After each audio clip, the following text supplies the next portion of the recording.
Hello friends, welcome back to Mansi study channel. दोस्तों, आज है 18 दिसंबर 2024 और 18 दिसंबर 2024 से रिलेटेड करंट अफेयर्स के जितने भी क्वेश्चन बन सकते हैं आज की क्लास में सारे क्वेश्चन को कवर करेंगे और हर क्वेश्चन से रिलेटेड इंपॉर्टेंट पॉइंट भी मैं आपको बताऊंगी। तो आज का पूरा क्लास आप लोग बहुत ध्यान से देखिएगा।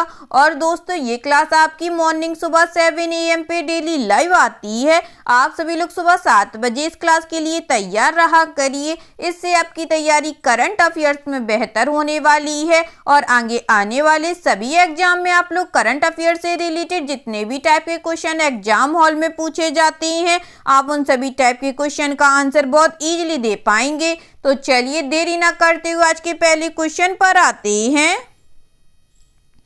आज का पहला क्वेश्चन लिखा है फ्रेंड्स, 2 दिवसीय प्रथम भारत समुद्री विरासत सम्मेलन 2024 नई दिल्ली में संपन्न हुआ। सम्मेलन में हड़प्पा काल से भारत की समृद्ध समुद्री विरासत पर प्रकाश डाला गया। भारत समुद्री विरासत सम्मेलन 2024 में किन 4 राज्य सरकारों ने भाग लिया है? The 2-day first India maritime heritage conclave 2024 concluded in New Delhi. The conclave highlighted India's rich maritime legacy since the Harappan period, which 4 state governments participated in the India Maritime Heritage Conclave 2024. First option है Tamil Nadu, Kerala, Uttar Pradesh, Rajasthan. Second option है Gujarat, Goa, Bihar, Arunachal Pradesh. Third option है Maharashtra, West Bengal, Punjab, Orissa. Fourth option है कर्नाटक, दिल्ली, असम और सिक्किम।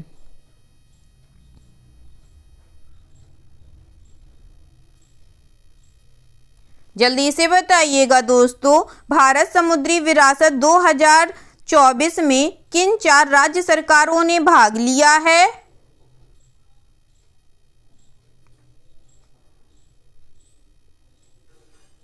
इस question का जो right answer हो जाएगा फ्रेंड्स, वह है हमारा option number B, Gujarat, Goa, Bihar और अरुणाचल प्रदेश ने। ठीक है दोस्तों, चलिए इससे रिलेटेड इंपॉर्टेंट पॉइंटों को पढ़ते हैं।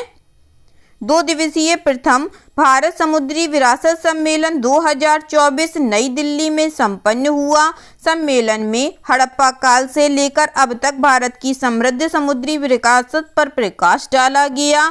भारत की समृद्ध समुद्री विरासत पर प्रकाश डालने के अलावा सम्मेलन में रोजगार के अवसर पैदा करने और भारत को वैश्विक केंद्र तथा अग्रणी समुद्री खिलाड़ी बनाने के लिए भारत में समुद्री क्षेत्र के विकास पर भी विचार विमर्श किया गया। इस सम्मेलन में 4 राज्य सरकारों गुजरात, गोवा, बिहार और अरुणाचल प्रदेश ने भाग लिया।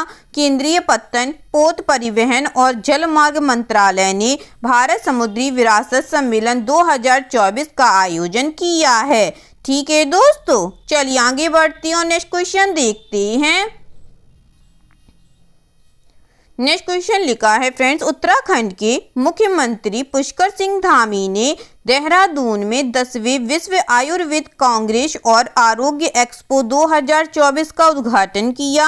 10वें विश्व आयुर्वेद कांग्रेस और आरोग्य एक्सपो 2024 का विषय क्या है? Uttarakhand chief minister Pushkar Singh Dhami inaugurated the 10th World Ayurved Congress and Arogya Expo 2024 at Dehradun. What is the theme of the 10th World Ayurved Congress and Arogya Expo 2024? First option है Ayurveda for all. Second option है herbal medicine in the modern world. Third option है digital health and Ayurveda perspective. Fourth option है Ayurveda and mental health.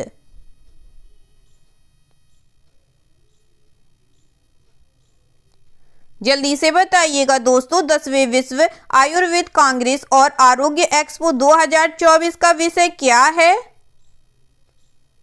इस question का जो right answer हो जाएगा friends, वह है हमारा option number C, digital health and Ayurveda perspective. चलिए इससे रिलेटेड इंपॉर्टेंट पॉइंटों को पढ़ते हैं।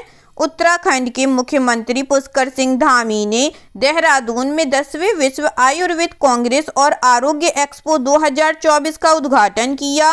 10वां विश्व आयुर्वेद कांग्रेस और आरोग्य एक्सपो 2024 देहरादून में 12 से 15 दिसंबर 2024 तक आयोजित किया गया। इस साल की थीम है फ्रेंड्स, डिजिटल स्वास्थ्य एक आयुर्वेद परिप्रेक्ष्य। पहला आयुर्वेद सम्मेलन 2002 में कोच्चि केरल में आयोजित किया गया था। यह हर 2 साल में आयोजित किया जाता है और विश्व आयुर्वेद कांग्रेस और आरोग्य एक्सपो का 9वां संस्करण 8 से 11 दिसंबर 2022 तक गोवा में आयोजित किया गया था।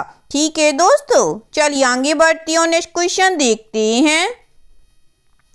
नेक्स्ट क्वेश्चन लिखा है फ्रेंड्स, 2024 के नोबेल पुरस्कारों के विजेताओं को 10 दिसंबर 2024 को स्वीडिश राजधानी स्टॉकहोम और नॉर्वे की राजधानी ओस्लो में आयोजित एक समारोह में सम्मानित किया गया। नोबेल पुरस्कार समारोह किस घटना की याद में मनाया जाता है? The winners of the 2024 Nobel prize were awarded in a ceremony held in the Swedish capital city of Stockholm and the Norway capital of Oslo on 10 December 2024. Which event does the Nobel Prize ceremony commemorate? First option है the birth of Alfred Nobel, second option है the anniversary of Alfred Nobel's death, third option है the founding of the Nobel foundation, fourth option है the discovery of dynamite.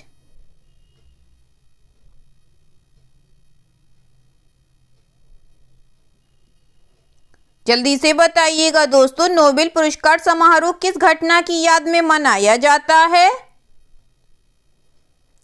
इस question का जो right answer हो जाएगा friends, वह है हमारा option number B, the anniversary of Alfred Nobel's death. ठीक है दोस्तों, चलिए इससे रिलेटेड इंपॉर्टेंट पॉइंटों को पढ़ते हैं। 2024 के नोबेल पुरस्कार विजेताओं को एक समारोह में सम्मानित किया गया। स्वीडन की राजधानी स्टॉकहोम और नॉर्वे की राजधानी ओस्लो में 10 दिसंबर 2024 को आयोजित किया गया। नोबेल फाउंडेशन द्वारा अल्फ्रेड नोबेल की स्मृति में स्थापित नोबेल पुरस्कार प्रत्येक वर्ष 10 दिसंबर को विजेताओं को प्रदान किया जाता है। स्टॉकहोम में जन्मे स्वीडिश आविष्कारक और व्यवसायी अल्फ्रेड नोबेल का 10 दिसंबर 1896 को निधन हो गया था। ठीक है दोस्तों, चलिए आगे बढ़ती हूँ, नेक्स्ट क्वेश्चन देखते हैं। नेक्स्ट क्वेश्चन लिखा है फ्रेंड्स, किस राज्य सरकार ने प्राकृतिक खेती को बढ़ावा देने के लिए हिमभोग आटा परियोजना शुरू की है? Which state government has launched Himbhog atta project to promote natural farming? First option है उत्तराखंड, सेकेंड ऑप्शन है हिमाचल प्रदेश, थर्ड ऑप्शन है गुजरात, फोर्थ ऑप्शन है उत्तर प्रदेश। जल्दी से बताइएगा दोस्तों, किस राज्य सरकार ने प्राकृतिक खेती को बढ़ावा देने के लिए हिमभोग आटा परियोजना शुरू की है? इस क्वेश्चन का जो राइट आंसर हो जाएगा फ्रेंड्स, वह है हमारा option number B, Himachal Pradesh राज्य सरकार ने। चलिए इससे रिलेटेड इंपॉर्टेंट पॉइंटों को पढ़ते हैं। हिमाचल प्रदेश के मुख्यमंत्री सुखविंदर सिंह सुक्खू ने अपनी सरकार के 2 साल पूरा होने के उपलक्ष्य में राज्य में 6 कल्याणकारी योजनाएं शुरू की हैं। हाल ही में शुरू की गई कल्याणकारी योजनाएं इस प्रकार हैं। चलिए आगे बढ़ते हैं, नेक्स्ट क्वेश्चन देखते हैं। नेक्स्ट क्वेश्चन लिखा है फ्रेंड्स, ट्रांस यूनियन सिविल के नए प्रबंध निदेशक और सीईओ के रूप में किसे नियुक्त किया गया है? Who has been appointed as the new managing director and CEO of TransUnion Civil? First option है राजेश कुमार, सेकेंड ऑप्शन है भावेश जैन, थर्ड ऑप्शन है अनिल मेहता, फोर्थ ऑप्शन है सुरेश पटेल।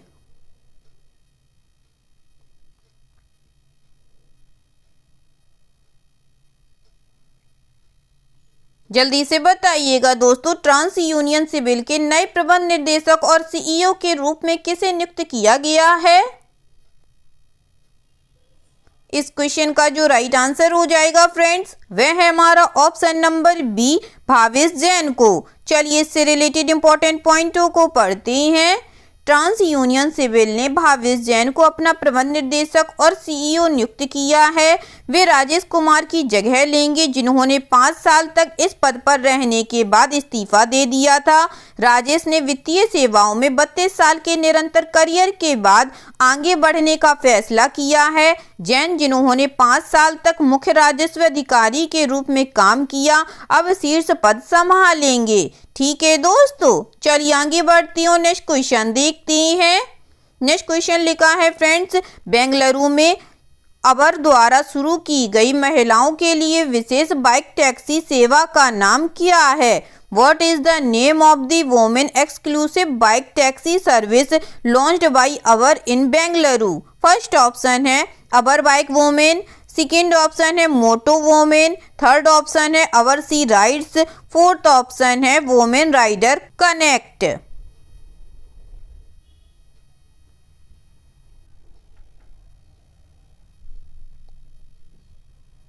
जल्दी से बताइएगा दोस्तों इस क्वेश्चन का राइट आंसर। इस क्वेश्चन का जो राइट आंसर हो जाएगा फ्रेंड्स वह है हमारा ऑप्शन नंबर बी, मोटो वोमेन। चलिए इससे रिलेटेड इंपॉर्टेंट पॉइंटों को पढ़ते हैं। टैक्सी सेवा प्रदाता कंपनी अवर इंडिया ने बेंगलुरु में उबर मोटो वोमेन की शुरुआत की है, जो विश्व स्तर पर महिलाओं के लिए पहली विशेष बाइक टैक्सी सेवा है। यह सेवा जो महिला सवारियों को महिला ड्राइवरों से जोड़ती है, इसका विस्तार दिल्ली, मुंबई, कोलकाता, चेन्नई और हैदराबाद सहित अन्य प्रमुख महानगरीय शहरों में भी किया जाएगा। उबर मोटो महिला ड्राइवरों के पास केवल महिला सवारियों या सभी यात्रियों को स्वीकार करने के बीच स्विच करने का विकल्प होगा। ठीक है दोस्तों, चलिए आगे बढ़ते हैं, नेक्स्ट क्वेश्चन देखते हैं। नेक्स्ट क्वेश्चन लिखा है फ्रेंड्स, अमरावती के विकास के लिए एशियाई विकास बैंक एडीबी द्वारा स्वीकृत ऋण राशि क्या है? What is the loan amount sanctioned by the Asian development bank ADB for Amaravati's development? First option है 500 मिलियन यूएसडी, सेकेंड ऑप्शन है 788 मिलियन यूएसडी, थर्ड ऑप्शन है 900 यूएसडी, फोर्थ ऑप्शन है 718 मिलियन यूएसडी।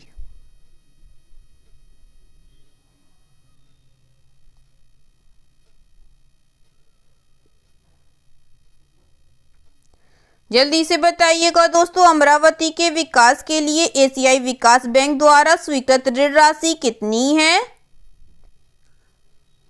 इस क्वेश्चन का जो राइट आंसर हो जाएगा friends वह है हमारा option number B, 788 million USD. चलिए इससे रिलेटेड इंपॉर्टेंट पॉइंटों को पढ़ते हैं। एशियाई विकास बैंक एडीबी ने अमरावती को हरित और स्मार्ट राजधानी शहर के रूप में विकसित करने के लिए आंध्र प्रदेश को 788.8 मिलियन अमेरिकी डॉलर, लगभग 6,600 करोड़ रुपए से अधिक का परिणाम आधारित ऋण मंजूर किया है, जो विश्व स्तरीय बुनियादी ढांचा प्रदान करता है। यह ऋण जापानी येन में प्रदान किया जाएगा, जिसकी राशि 121.97 बिलियन येन होगी। अमरावती समावेशी और सतत राजधानी शहर विकास कार्यक्रम का उद्देश्य अमरावती को क्षेत्र के विकास केंद्र में बदलना, आर्थिक संभावनाओं को बढ़ाना, रोजगार के अवसर प्रदान करना और निवासियों के जीवन स्तर में सुधार करना है। ठीक है दोस्तों, चलिए आगे बढ़ते हैं, नेक्स्ट क्वेश्चन देखते हैं। नेक्स्ट क्वेश्चन लिखा है फ्रेंड्स, दिसंबर 2024 में भारत के सतत बुनियादी ढांचे को बढ़ावा देने के लिए एशियाई विकास बैंक एडीबी द्वारा स्वीकृत ऋण राशि क्या है? In December 2024, what is the loan amount approved by the Asian development Bank to boost India's sustainable infrastructure? First option है 300 मिलियन डॉलर, सेकेंड ऑप्शन है 400 मिलियन डॉलर, थर्ड ऑप्शन है 500 मिलियन डॉलर, फोर्थ ऑप्शन है 600 million dollar.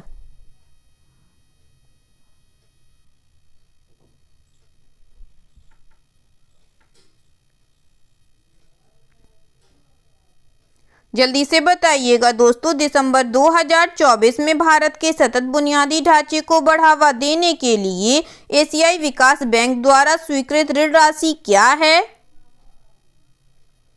इस question का जो right answer हो जाएगा friends, वह है हमारा ऑप्शन नंबर सी, $500 मिलियन। चलिए इससे रिलेटेड इंपॉर्टेंट पॉइंटों को पढ़ते हैं। एशियाई विकास बैंक एडीबी ने पर्यावरणीय दृष्टि से टिकाऊ बुनियादी ढांचे को बढ़ावा देकर भारत की आर्थिक वृद्धि को समर्थन देने के लिए $500 मिलियन के ऋण को मंजूरी दी है।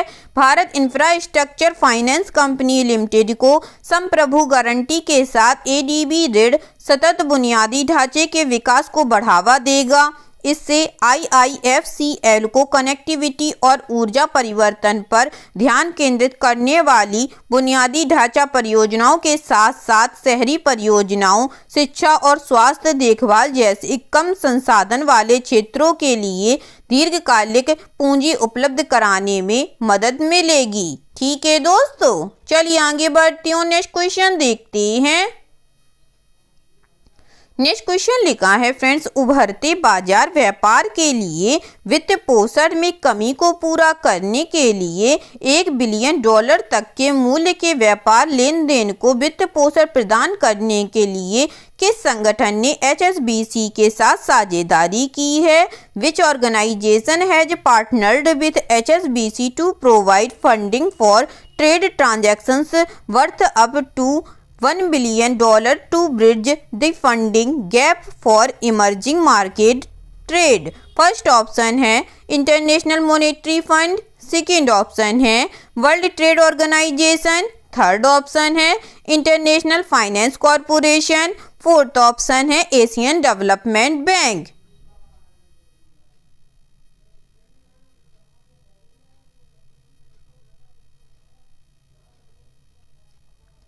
जल्दी से बताइएगा दोस्तों, इस क्वेश्चन का राइट आंसर क्या हो जाएगा? इस क्वेश्चन का जो राइट आंसर हो जाएगा फ्रेंड्स, वह है हमारा option number C, international finance corporation. चलिए इससे रिलेटेड इंपॉर्टेंट पॉइंटों को पढ़ते हैं। HSBC और विश्व बैंक का अंतर्राष्ट्रीय वित्त निगम संयुक्त रूप से $1 अरब तक के मूल्य के व्यापार लेन देन के लिए वित्त पोषण उपलब्ध कराएंगे ताकि उभरते बाजारों में व्यापार के लिए वित्त पोषण में कमी को पूरा किया जा सके। वे अफ्रीका, एशिया, लैटिन अमेरिका और मध्य पूर्व के 20 देशों में उभरते बाजार बैंकों द्वारा रखे गए व्यापार संबंधित परिसंपत्तियों के पोर्टफोलियो पर जोखिम को समान रूप से साझा करेंगे। ठीक है दोस्तों, चलिए आगे बढ़ते हैं और आज का लास्ट क्वेश्चन देखते हैं। आज का लास्ट क्वेश्चन लिखा है फ्रेंड्स, भारतीय grand master Dommaraju Gukesh चीन के डिंग लिरेन को हराकर दुनिया के सबसे कम उम्र के शतरंज चैंपियन बन गए। 18वीं विश्व शतरंज चैंपियनशिप कहां आयोजित की गई थी? Indian grand master Dommaraju Gukesh became the youngest chess champion in the world by defeating Ding Liren of China. Where was the 18th World Chess Championship held? First option है दुबई, सेकेंड ऑप्शन है Singapore, third option है Moscow, fourth option है new Delhi.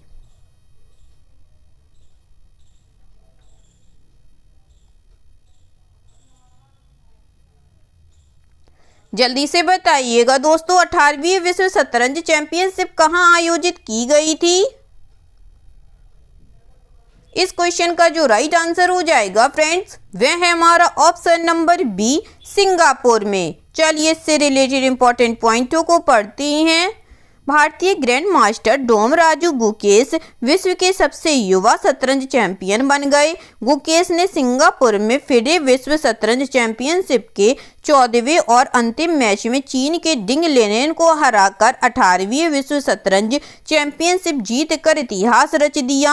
अंतिम game 5वें घंटे तक खिंचने के साथ डिंग ने 55वीं चाल में एक गलती कर दी, जिसके कारण उसे मैच और खिताब दोनों गंवाने पड़े। भारत के 18 वर्षीय प्रतिभाशाली खिलाड़ी ने चैंपियनशिप में 7.5 अंक अर्जित किए, जबकि पिछले चैंपियन डिंग को 6.5 अंक मिले। कुल 14 मैचों में से गुकेश ने 3 जीते, जबकि डिंग को 2 में सफलता मिली। बाकी 9 मैच ड्रॉ रहे। ठीक है दोस्तों, आई होप आज के सभी क्वेश्चन आप लोगों को बहुत अच्छे लगे होंगे फ्रेंड्स, और सभी क्वेश्चन से रिलेटेड इंपॉर्टेंट पॉइंट के नोट्स भी आप लोगों को बहुत अच्छे से समझ में आए होंगे। एग्जाम के नज़रिए से दोस्तों क्लास बहुत हेल्पफुल रही होगी आप लोगों के लिए। अगर आपको क्लास अच्छी लगी हो और सारे फैक्टों को आप लोगों ने अच्छे से समझा हो तो प्लीज़ इस क्लास को लाइक कीजिएगा, शेयर कीजिएगा और आपके अपने चैनल मानसी स्टडी चैनल को सब्सक्राइब कीजिएगा और अपना कमेंट बॉक्स में करना मत भूलिएगा। ठीक है दोस्तों, थैंक यू सो मच दोस्तों।